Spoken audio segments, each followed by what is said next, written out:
This is an auspicious day in the Fat Cave. Not one, but two experts. The other expert is here, Paul Maric. Now, this is going to make your head explode. I know, because you must think that we hate each other. We haven't even come to blows yet. Paul's been here for 3-4 minutes and no fisticuffs yet, but no promises later. We're going to talk about towing combinations, up hills, and who's right and who's wrong, because that's kind of important.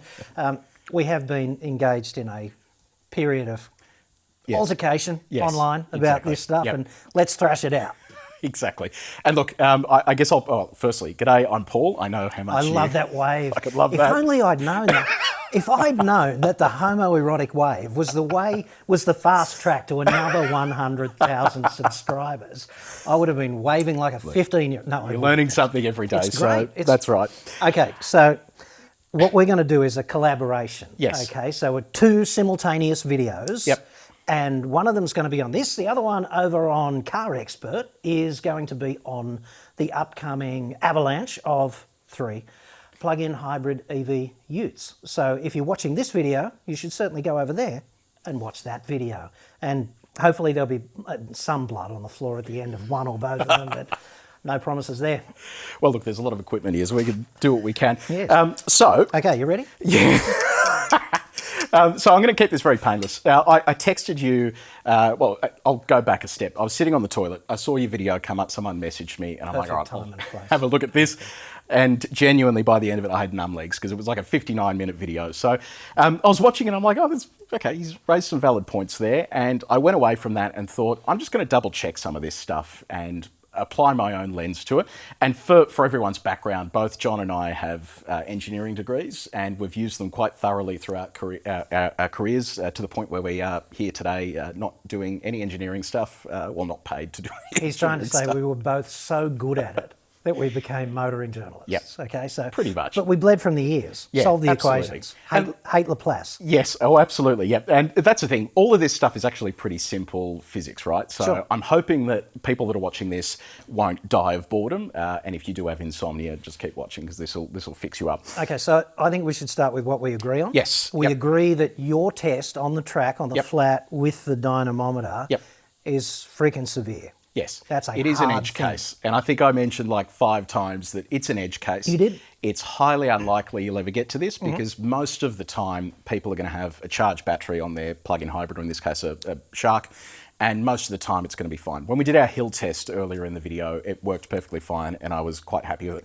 And I love the car itself. That's the other thing that people should understand. I actually think it's a fantastic vehicle. Me too. So, it's so innovative and exciting to see and that much development in utes. It's like a step change in the tech, right? Yep. So the other thing I want this to be is like emblematic of how you should argue, because it doesn't matter who's right or who's wrong here. Paul can be as right as me, I can be as wrong as him, doesn't matter. What really matters is the facts, right? So you've got to argue the facts. We've already got enough dipshittery with people just shouting at each other, okay? What we really need to do is get to the bottom of the facts, and hopefully the ultimate winner here will be you, because that means that you'll better understand what's going on here next time you whip out the dynamometer trailer and... Which is coming soon. And thrash me into submission again. Okay, so... So the gist of it is, I watched the video, I texted you and I said, Happy New Year, I think your maths is fucked. Let's catch up and go through this. So I'm going to run you through... That's exactly what he said, actually. Literally. I'm going to run you through where I landed with this. So page 1 here is what you did. So this is basically your diagram.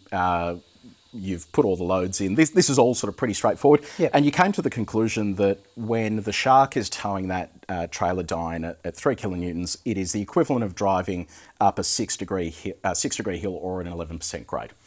So I wanted to challenge that theory. Okay. So I'm going to flick this across to the next page.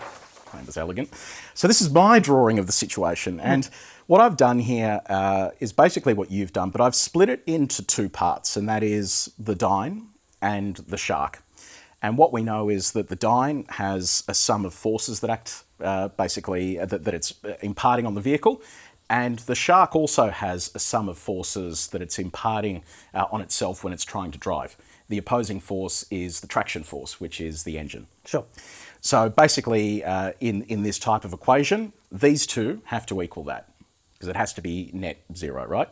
So this is the sort of basic gist of it. So what I've then done is moved over to the next page, and I've broken it down a little bit into how that happens. You've got the dyne. Can I just ask you a question sure. about this?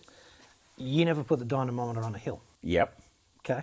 Yep. So gravity's not acting on the dynamometer like that. Yeah, I'll explain. Okay. I'll explain where I'm going with this. Yeah. I tried to break it down a little bit just so I could sort of go through the parts of Sure. it. So if it was on a hill, you would have air resistance on the dyne, you'd have rolling resistance, and you've got the same on the Shark. You've got rolling resistance from the tyres on the road, front and rear, and you've got air resistance as well. The engine then has to overcome these resistances to pull our mythical weight, if we were to say it's a weight. Yeah. But we do know that at 3 kilonewtons, that is the total sum of forces on the back of the vehicle. Yes. So that's taking into account air resistance, rolling resistance. It is 3 kilonewtons. It's measured at this point here. There'd be a strain gauge or something here, right? Yeah. And the other thing that's worth pointing out as well is that we've assumed that this is correct. It's on a computer. I'll show you a sort of picture of it, but basically you press some things in and it will say 3 kilonewtons, but it may not be 3 kilonewtons. This was tuned back when we actually made good cars in this country, and who knows how long ago that was. So, Sure. And just a side note as well, 3 kilonewtons, where did that number come from?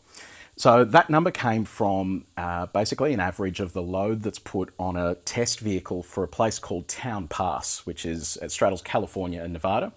And the dyne is actually preloaded with Town Pass as the road. Okay. And what they would do is when they're developing a V8 Holden, they would type in, I want to do Town Pass, set the cruise at X kilometres an hour, and then the dyne would apply and release load depending on where you are on Town Pass. To simulate that piece of road. To simulate that road. So what we took is an average of the load that it was applying to the vehicle, which was around 3 kilonewtons. So we're like, all right, 3 kilonewtons will be our go-to, and from there we use that to test everything. Yeah. So get my breath here. The dynamometer is a proxy for an incline. Yep. Yeah. Exactly. It's like simulating gravity. So it's hard to find the right hill that goes for infinity in reality. But if you've got a piece of straight, flat road, or curvy flat road, doesn't matter, flat road, then the dynamometer can simulate any incline subject to what you dial in on the computer. Exactly. Yeah. Yep. Okay. 100%. So we agree on that even? Yep. Jesus Christ. Oh, there's furious agreement. Excellent. So what I did was I sort of plotted out what this looks like. So F, force traction, which is the engine, is the total forces acting on the Shark plus the total forces acting in this part of the vehicle, which is the dyne, which is pulling back on the Shark. At a constant speed. At a constant speed, yep. That's the important thing as well, that these calculations become a little fucked when you have to do acceleration. So it's a... Complicates shit a lot. It's a constant speed frame of reference. Yeah. Okay. So we can break that down to total traction force equals total dyne, which we know to be 3 kilonewtons, plus the Shark's horizontal force, which is mg sine theta, which is this part here. Yeah. The Shark's rolling resistance, which is mg cos theta multiplied by the coefficient of rolling resistance. Yeah. Plus the Shark's air resistance, which is air density times the area of the front of the vehicle, times its coefficient of drag, divided by 2, multiplied by the velocity squared. So this is the equation that basically gets you to the total. Yeah, Now, I agree with that. Yep. On the flat, rolling resistance and air resistance are they're the same, right? So if you're just driving your Shark on the flat, the incline has no bearing on rolling resistance or aerodynamic drag. Yep. But yeah, I agree with all that. Okay, so the question now is, how do we figure out what the total force is imparted by the engine to then work back and solve for theta? Because we can actually figure out all this other stuff. They're known values. So I'm going to flick over to the next page. So under the title of shit we know that F dyne is 3 kilonewtons. Yeah. We know that the velocity, and I'm going to refer to 70. Yeah, I remember this you. thing here. Yeah. Shark's out by 3 kilometres an hour, so 74 there is actually 70 real speed. Yeah. Which is around 19.44 metres per second. So this was in battery preservation mode, right? The powertrain could only manage a terminal velocity of 70 k's an hour with 3 kilonewtons on the dynamometer. Yep. And the presumably it defaults to that because it's still got the front transaxle engaged with the engine at that speed. Yeah, and I've got some notes here to talk about a little bit later on if anyone's still alive at this point, but I've got some concerns around another point that you made regarding the minimum speed threshold. So I'll get to that in a second. I'll run through the rest of this and then we'll touch on that stuff. G is a constant for gravity, 9.81 or thereabouts meters per second squared. Yeah. Theta we don't know. Air density, temperature on the day, and we're pretty much at sea level at Lang Lang was 1.159 kilograms per metre cubed. Area, so this is calculated by taking, and this is only a rough calculation, basically width by height minus ground clearance of the vehicle. But ghetto engineering, so. Yeah, so it's roughly that. Rolling resistance, this is again an approximation based on a table of data that was available for that type of bitumen. It's roughly 0.010. Coefficient of drag, there's no published data on the Shark, but I've taken the Ford Ranger's coefficient of drag, which is 0.45, so thereabouts. And M, so the way I came up with 3,000 kilos, 2710 is the curb mass of the vehicle. We then have tow bar, the trailer dyne, which you don't know, but I do, weighs 1,600 kilos, and it was set up so that 160 kilos was on the back of the Shark. And then there's also my weight as well, which is roughly 60 kilograms or thereabouts. Not really. We come up to about 3,000. That's not in a constant velocity frame. Yeah. So given it is constant velocity, we can use this equation here, which is power equals force times velocity. Now, you got to the point where you had this in your video, but then you didn't use it. And I thought, well, given that we know... Yes, I did. No. Well, you did, but I don't think you used it correctly, because if you did this and took F as 3,000, which is what you had in your video, and multiplied it by V, which was roughly this, you're basically coming up with a figure of about 50 kilowatts. But we know from the vehicle that it was actually reading at about 100 kilowatts. Or it was 100, 104, 98, thereabouts. No, what I did was I said, well, if you're doing 70 and the powertrain's producing 100 kilowatts, then to get to 100, you would need 150-ish kilowatts. Okay, right. Well, what I've done is I kept it at 70 k's an hour because this is what we know the engine to be using. So if you plug those numbers in, 100,000 equals F, which is unknown, times 19.44, we get 5,144 newtons. So about 5 kilonewtons. 5 kilonewtons, which is basically the difference between the trailer dyne's pulling and the vehicle having to overcome air resistance and rolling resistance. So the balance is 3,000 minus 5,144 minus 3,000 gives you the balance. If we then solve for theta, it actually comes out to about 3 degrees or 5% at 70 k's an hour. Right. Because the car wouldn't do 100 k's an hour, I don't know what power it was using. Now, there are some caveats here, and the caveats, frustratingly, are that I don't know what that number means. I don't know. No, me too. You're talking about the you're talking about the 100 kilowatts. I shouldn't just point down at something you can't see, but just down here. So the information display on the Shark was showing 100 kilowatts at 70 kilometres per hour, and I said to myself, well, that hypothetically meant 150-ish at 100 kilometres per hour, right? But I don't know if that means total internal combustion engine output or whether that's power to the wheels. Yep, exactly. Right? That's hard to understand. So is some of it going into the battery or is some of it going to the wheels? And that kind of did my head in. But I also said to myself, if it's 100 kilowatts going to the wheels, then it's 150 kilowatts at 100 k's an hour. And that means that many four-wheel drive utes would be operating at maximum power doing that. That's exactly what I was thinking, because... And they don't do that. It's not quite that hard. When I was having a look at our Prado video where we were towing 3 kilonewtons around the bowl, it basically sat in one gear and it dropped down a gear at some point, sitting at around 3,000 RPM. Now that vehicle produces 150 kilowatts of power. So that's 3/4 of the, but not at wide open throttle or at wide open throttle? That's what I don't know, because if I went to wide open throttle, part of the complication as well is that the dyne, when it hits 100 k's an hour, it has a safety override where it actually applies a maximum force the second it triggers 100. Now, so that's try and drive at 98 or 100 indicated. Exactly. So that's why we have to sometimes do like 102 indicated, but 99 real speed, because if we go over 100, all of a sudden the party's over and it just stops working. Mm-hmm. So the challenge with the Prado is that, yes, I could go full open throttle, but it'll go over 100, but then the second it does that, it can't overcome that force. Yeah. The only cars that can are things like a V8 Ram, and that's what we find when we're doing our acceleration tests. The ones that overcome that force have more than enough power. Yeah.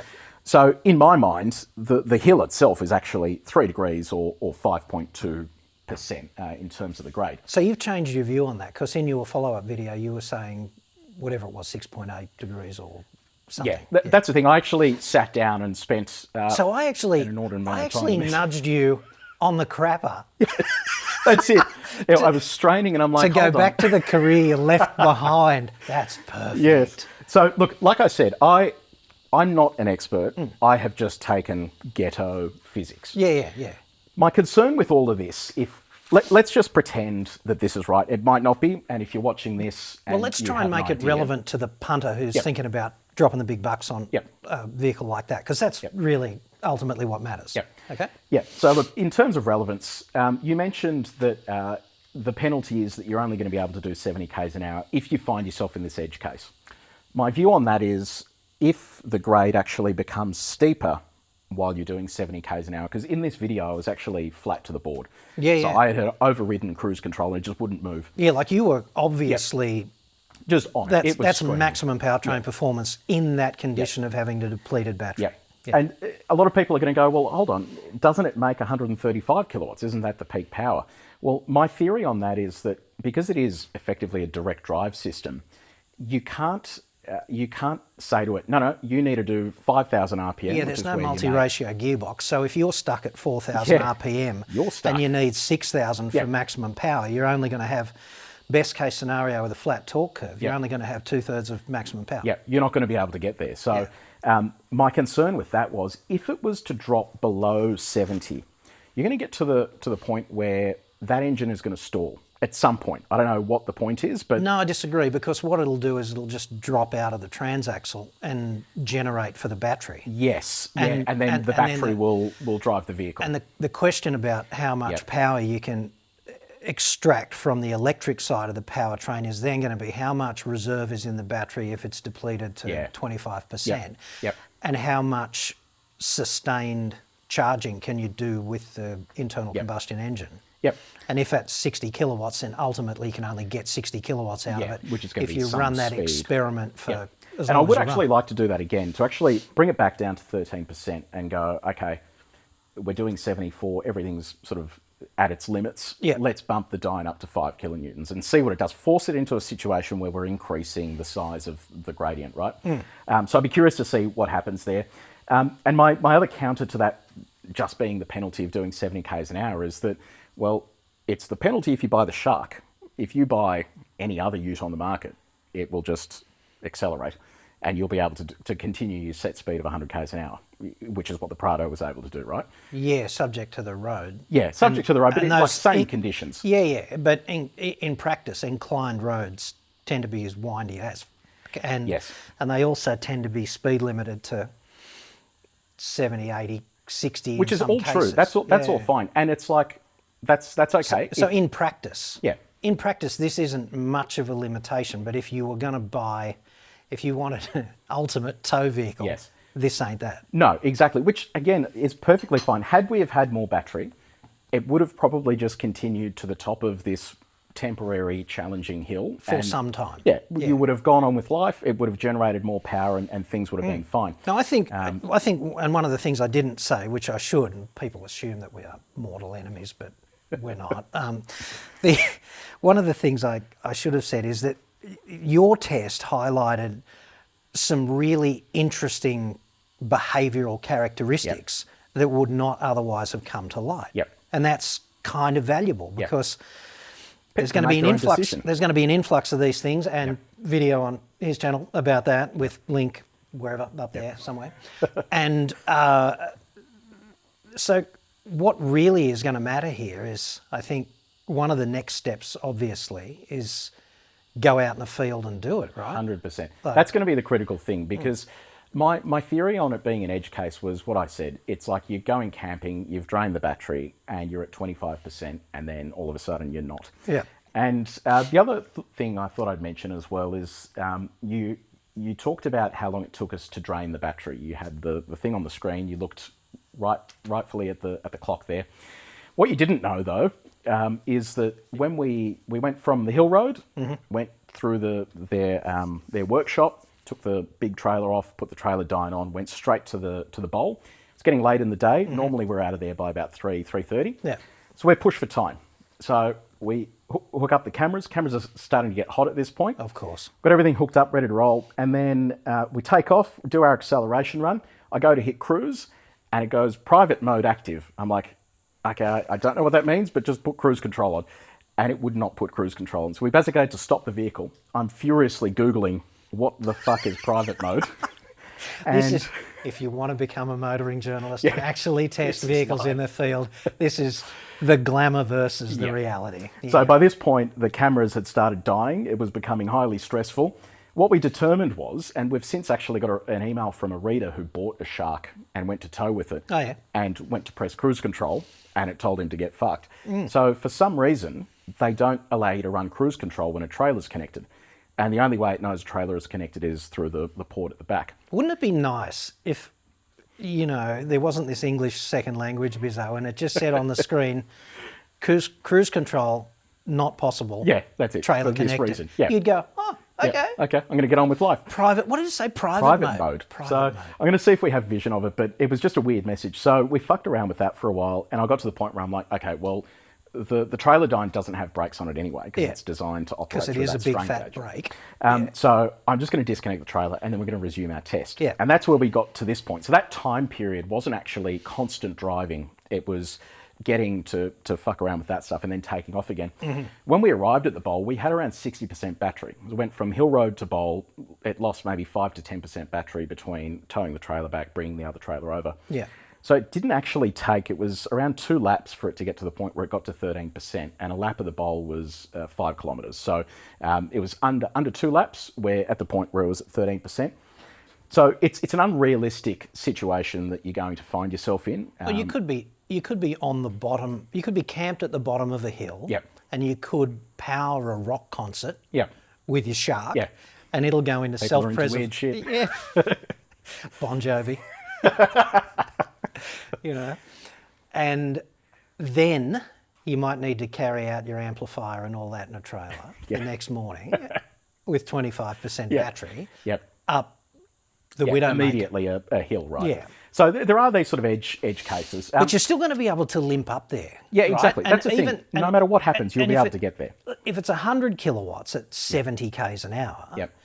then it's 50 at 35. Yeah. So even if you've got to get, I don't know, 4 k's up a hill Yep. at 30 k's an hour, that's going to take you like 8 minutes. Yep. It's going to be the longest 8 minutes of your life, Yep. but you're not going to be fine. leaving the trailer down the bottom. As long as people know that when they buy it, it's like that could be a limitation that I'll encounter. No dramas. You want to go buy it, you go buy it. No so dramas. you want to know what I think is the biggest limitation of the trailer dynamometer test scenario for popular consumption, like for your beard stroking caravan toter finds it very difficult to to get in his head that the dynamometer is a proxy for gravity on a hill.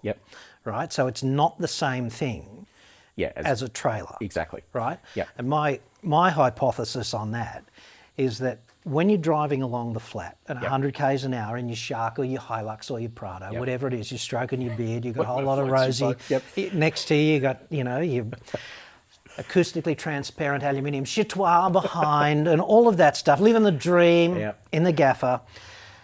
It's a very difficult thing to just get in your head that the dynamometer is like a hill that you can bring with you anywhere. So the dynamometer is really just a proxy for gravity on an incline. And the problem with that is if it's 3 kilonewtons, then every time you attach it to a vehicle at 100 k's an hour on the flat, depending on the mass of that vehicle, you're simulating a different hill. Yes, and that's actually another thing I wanted to talk about. So that's like all this back. And I know that it is a constant. You've got your constant 3 kilonewton load.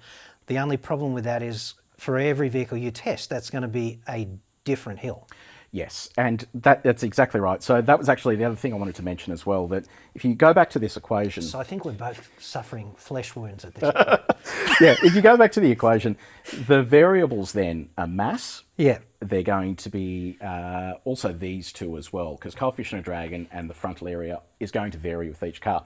But yeah, importantly... But in the ute class, not by much. Yeah, exactly. Importantly as well... But that is definitely variable. Yeah.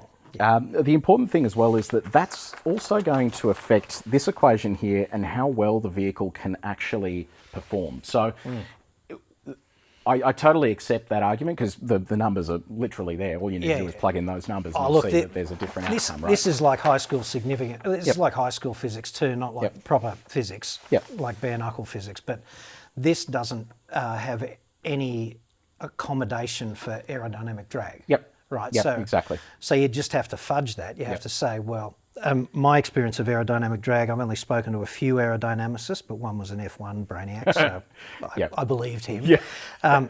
He said it's kind of difficult to model, but aerodynamic drag will go up between the square and the cube of speed. Depends on the shape, and it's mad spooky shit. Yeah, people underestimate how much is involved in that. And like the other thing as well to remember, and my point when it comes to towing with that trailer dyne, it's more about how much overhead you have to overcome that force. If you're going to tow the 3 kilonewton load with a ram, the ram is obviously much heavier. It's going to affect that equation and the hill. Sure, but it's got endless grunt. Yeah, but you've got a lot of grunt. And to me, if I'm towing, I want grunt. I want to know that it'll go. Yeah. And to me, this vehicle, in some situations, doesn't offer me that. And also, it's partly down to the way that it's configured in terms of its gearing. And the fact that you don't have a traditional transmission to go through, I know a lot of people think that's great because you save a lot of weight and all that sort of stuff, but there are situations where that can come in handy. Save a lot of weight. It's got a 30 kilowatt hour battery and 2 electric motors. So I think, the weight saving from not having a transmission is probably negligible, right? Is you having a few too many beers around the campfire. But yeah, that affects stuff like your downhill stuff. So I know that in your video you mentioned that with braking, you just slow down more and you'll get to the point where it's not going to be as much of an issue. Well, if you're doing 100 down a hill and you need to overcome the resistance, you need to overcome the assistance of gravity on the way downhill, then at 100 k's an hour you need twice the brake application you'll do at 50 because that. Minus a bit of an allowance for aerodynamic drag, but I wouldn't be relying on aerodynamic drag to help you on the way. Hold the hands out the windows, kids. I'd rather get that dirty big parachute that they're not using for the fucking space shuttle anymore. But yeah, I think to me, that's probably one of the biggest issues with not having a gearbox is that you're relying on regen and the vehicle's brakes. And if the regen drops out because the battery gets too warm. Yeah, exactly. You're going to have that problem. Yeah. And even stuff like Robert Pepper, another sort of engineering freak who I relied on for some of my information. But he's a proper engineer. Yeah, I know. He looks like he actually... Seems like a proper... That's what he's talking about. But he made a good point that there's basically, as part of some of these things that I was researching, there's a Vmin, which is velocity minimum for when regen works in all electric cars. You're going to get to a point where you don't have enough momentum for it to actually benefit from regen braking. Sure. It has to transition to friction brakes. Yeah. If you're doing a long descent in a Shark using hill descent control, it's only using the brakes. So even at low speed, friction brakes. Yeah. So at low speed, you're primarily just riding the brakes all the way down whatever hill you're on. Yeah. Not ideal. You're not probably not going to cook the brakes, unless you're rolling down some enormous hill that lasts forever. Yeah. And then the final point I wanted to make, I know we're fucking dragging on here, but final point I wanted to make was just with regards to some of the inclines that you talked about. I did some Googling here in Australia. Toowoomba Bypass, which they recently finished building, has basically up to a 6% grade, which is higher than what we have here, and quite a high speed limit as well. I think it's 90 or 100 k's an hour. The old bypass had up to a 10% grade. Yeah, right. And that's over a distance, I think the bypass is like 40 kilometres long. It's a long one. So just for context, the steepest kinds of grades tend to be 12 or 13%, don't they? And they're only because we can't really provide civil engineering countermeasures for them, like the terrain's a bastard, deal with it, sort of thing. Yeah, you can't really... So 6%, 6% might be not unlike that big hill out of Mittagong. Yeah. Mittagong bike. Yeah, it's just a long incline. It's a grind. Well, it pales in comparison to Town Pass. I did a bit of research on that because I only know it as a thing that's on the dynamometer when you click a button. So basically, 36% of that road, or 10 kilometres, is at 5%. 52%, or 17 kilometres, is at up to 10%. A quarter mile of 17? a quarter mile of it is at 10 to 15%. The average climb is 6.9, and the steepest continuous mile is 9.6%. So that place really kicks the arse of any car that I can see why they tested on. Programmed it in. It's a worst case real world. So, but yeah, look, that's where I landed with all this stuff, and you know, I think that the analysis she did was good, and it really just sort of led me down that rabbit hole of then looking at it beyond the simple physics of, you know, car on hill, and looking at stuff like air. Without this, none of that would have been possible. And again, we're assuming that 100 kilowatts that the car was showing was actually legitimate, because if it's not, this whole thing's fucked. Yeah, I know. There's so many assumptions because you're never working with NASA. Are you in the car evaluation game? You're looking at a consumer interface on the car, and you're looking at a dynamometer that was last calibrated when dinosaurs roamed the earth, kind of thing. Exactly. And that, but it is really interesting to do that. And I guess, like you've driven thousands of cars by now, and I've driven thousands of cars, and the one question I've got for you is, would you buy a Shark 6? Okay, so a lot of people ask me that, and I would just say yes, asterisk. Yeah, me too. Yep. That's a good answer so far. What are the terms and conditions? Exactly. Like, if you're doing a lot of off-roading, I found it to be inadequate. And I'm going to mention here as well that... That was interesting when you got stuck on the hill. Yeah, so the hill thing. I don't know if people know this, but basically BYD went back to the proving ground. They actually shot the commercial for the Shark there. So they went back to the proving ground where they shot the commercial. And there's a funny clip in their commercial where it's going, it's traversing the hill, but it's going down. And I'm like, if only you had turned around and tried to go up. Yeah. And I don't know whether this was at their request or whether it just randomly happened overnight for the first time in 3 or 4 years since we've been using the place. But the hill was basically compacted and filled to the point where when we went back the following week after we shot the Shark content, and after they had shot a video of it going up the hill without any slipping or any issues at all, we had to basically dig new holes in the hill with the Prado that we had, because it was comically easy for it to go up, and I thought this is going to make for the most boring video in the world. Yeah. So I don't know whether that was at BYD's request, but when they went back with production software on the car, it went up the hill perfectly fine. So maybe it was pre-production stuff. And dude, this is the other thing. This is the other thing about my asterisk about buying a Shark 6 is, I would buy one, but I'd wait a year, because guaranteed there'll be more discoveries of this nature, like the discovery you made about not getting up that hill. And they'll send out a minion with a laptop, right? And he will update the software, like in real time. And that they will develop, they're more nimble than the Japanese and the South Koreans, right? So that would require 1,000 meetings at Namyang or Toyota headquarters or somewhere like that. So that'd take 6 months just to have the friggin' meetings, which is why it takes the likes of Toyota so long to fix their DPFs, whatever, you know. The bottom line with all of that, though, is that the Chinese can just go, just roll this out and see if it works, right? And they'll put some dude on a plane and all of a sudden there'll be new software. And to their credit, they actually do that. Like we had an experience with GWM where we gave them some feedback about how clunky their hybrid system was in the Canon Alpha. And because we use the proving ground continuously, we saw, and we see lots of people using it, and obviously we can't talk about them, but I saw them there for weeks testing shit. Yeah. And then they said, hey, we've just fixed that car. Do you want to have a drive of it back to back with the other one? And I'm like, would love to. And it fixed all of the issues that we had.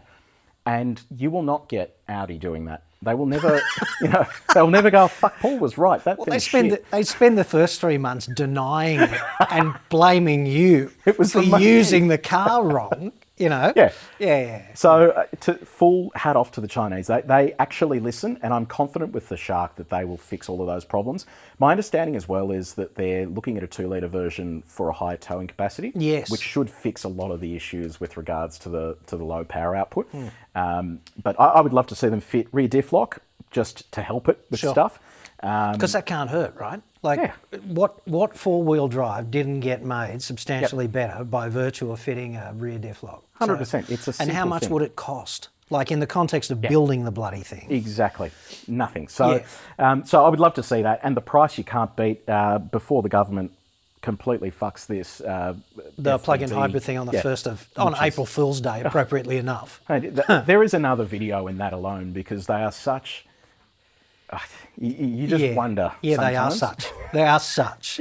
The whole system pre-selects for such. Yep. It does. It's absolutely fucked. So, but yeah, look, I think it's an interesting car. And in the next video that we're going to do, which is now live on our channel, we're going to run through the differences in the plug-in hybrid tech that's coming, because on the outside, they all wear a PHEV badge, but beneath the skin, they're fundamentally different in terms of the way that they operate. They couldn't be more different, in fact. It might sway the way that you guys buy the vehicle because it might suit your application better. So, well, personally, I wonder how much longer the BYD is going to wear the crown. Yeah. For the best, in inverted commas, best plug-in hybrid ute. Well, even if the Ford Ranger is 10,000 times better, who the fuck's going to pay $30,000 extra for it, which is probably what it's going to be? For less than half the battery and less than half the EV range. Like, they've shot themselves in the foot with that one. Yeah. I think the only real contender is going to be the Canon Alpha plug-in hybrid, which will probably be about the same price, has a superior towing capacity, has a worse payload, but compromises in areas that the BYD perhaps doesn't. So, and 25% more battery. Yeah, and bigger battery as well. So yeah, it'll be bloody exciting. So I'm looking forward to really getting behind the wheel of some of these things, because it is the way to go. If you do a lot of camping, having 30 kilowatt hours worth of battery is amazing, and a high output as well. It's not like a Mazda where it's 80 watts of output from your. It's 240 volts, but only enough to charge your phone. Like, come on. So I think it's really useful technology, and it's cool to see that it's actually being applied in the segment that people are buying today. You could host a sufficient rock concert to piss off everybody else in the same zip code. Right, who's come there to enjoy the peace and quiet, and you could just ruin that for.